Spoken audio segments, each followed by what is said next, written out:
Welcome back to Good Day. Although Halloween is a little less than 2 weeks from now, events have been going on all month, including a pretty popular weekend event at the Toledo Zoo. Jen Brassil has everything you need to know about Little Boo and Pumpkin Path. It's all coming up this weekend. But Jen, right now, you have Harvest Days going on, which is beautiful. Yes, Harvest Fest started on October 1st, and it continues through the entire month of October. So we're excited. I'm standing here in Skeldon Plaza, so when you get off the bridge or tunnel, you can see this beautiful pumpkin house behind me. So there's so many great photo opportunities throughout the zoo grounds that people are just loving it. Yeah, you got to have those photo ops because they have to have those Instagrammable moments, of course. Sure, yes.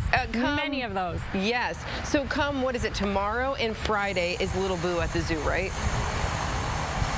Yes, so yeah, tomorrow and Friday, Little Boo is geared more towards our preschool age, toddler age kids. The event runs 10 a.m. to 3 p.m. tomorrow, and so there'll be plenty of candy stations throughout both sides of the zoo.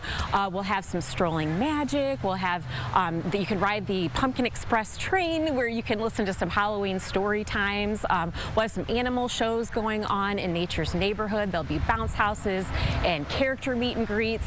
So yeah, we want people to enjoy that, and then continuing through Saturday and Sunday, we have our Pumpkin Path event. So that's kind of open to all ages, happening 10 to 4 each day. Again, more trick-or-treat stations throughout zoo grounds and all kinds of great Halloween activities happening. Yeah, you know, my daughter does this every year, and rain or shine, she's always excited to get that costume on and get out there, go to all those trick-or-treat stations. And you will do this rain or shine, correct?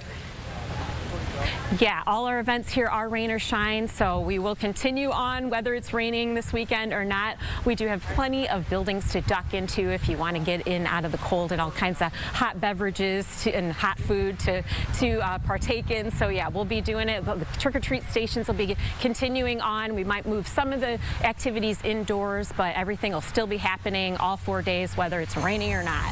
The kids just love it. It's just a great event. So talk a little bit about why the zoo puts this on every year. It's just the trick-or-treat tradition. I mean, it's a great, safe environment. They get to explore our beautiful zoo grounds, see the Harvest Fest pumpkin displays, as well as visit the animals in their Halloween costumes. One more opportunity to wear those costumes. And we just love it. I mean, Little Boo's been going on for, I think it started around 2000. And so, you know, we're talking 23 years. And then Pumpkin Path, we're on our 39th year. So it's just been a Halloween tradition. And I think people look forward to it every year. You know, some of the parents and grandparents, you know, are coming with their grandkids that experienced it when they were kids. So it's just a really great time. And it's just, you know, a wonderful environment for trick-or-treating too. Yeah, it absolutely is. Almost 40 years. Wow, I didn't realize you've been doing it that long. I did say that with Pumpkin Path, did see with Pumpkin Path this year, you do have something new for, it's a sensory area, correct? Yes, as part of our Conda Family Zoo for All program here, we want to be all-inclusive. So sometimes with all the music playing and the bounce houses and everything going on, you know, you have people with sensory needs and they want to, you know, duck into a quiet area. So we will have that both days of Pumpkin Path in our formal gardens. There'll be an area that's dedicated for the sensory needs. We'll have some staff and volunteers with some activities and just quiet, you know, nice calming activities happening if the kids need to kind of step away from, you know, all the noise and craziness that can happen during events like these. So we're happy to be able to feature that. Yeah, it does. You know, it can be a little bit much sometimes, especially if there's different costumes, things like that. But, you know, in terms of the animals too, you know, you're going to be at the zoo. So you've got some new guys that have really been a lot of fun for people.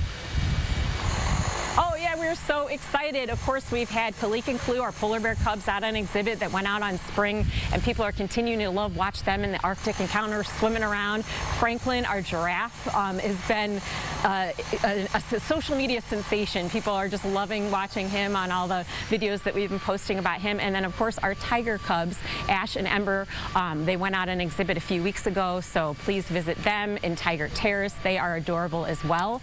We're really excited, too, because then on the 28th, we have our Pumpkin Stomp and Chomp event. So folks can come out, and the animals are going to get in on the fun, and we'll be giving them their pumpkins and some Halloween-themed enrichment in their exhibits throughout the day. So that'll be a really fun day as well, so that they get to kind of get their trick-or-treat treats as well. Yes, lots of fun to be had here during the fall season at the Toledo Zoo. Jen, do folks need to register for this ahead of time, or do they just show up? Yes, we do prefer that you go to ToledoZoo.org. There is time slots. You make your reservation for the time you come in. Just kind of allows us a chance to get everybody in so there aren't so many lines. And then once you get into the zoo, you can stay as long as you want. And yeah, there still are several time slots available, but make sure you make your reservations. And that is for members and non-members as well. So please go to ToledoZoo.org and come out and trick-or-treat at the Toledo Zoo for a Little Boom Pumpkin Path coming up. What an adorable weekend it will be, both the kids and the animals. Jen, thank you so much for joining us this morning. We appreciate it. Thanks for having me. You bet. Take care.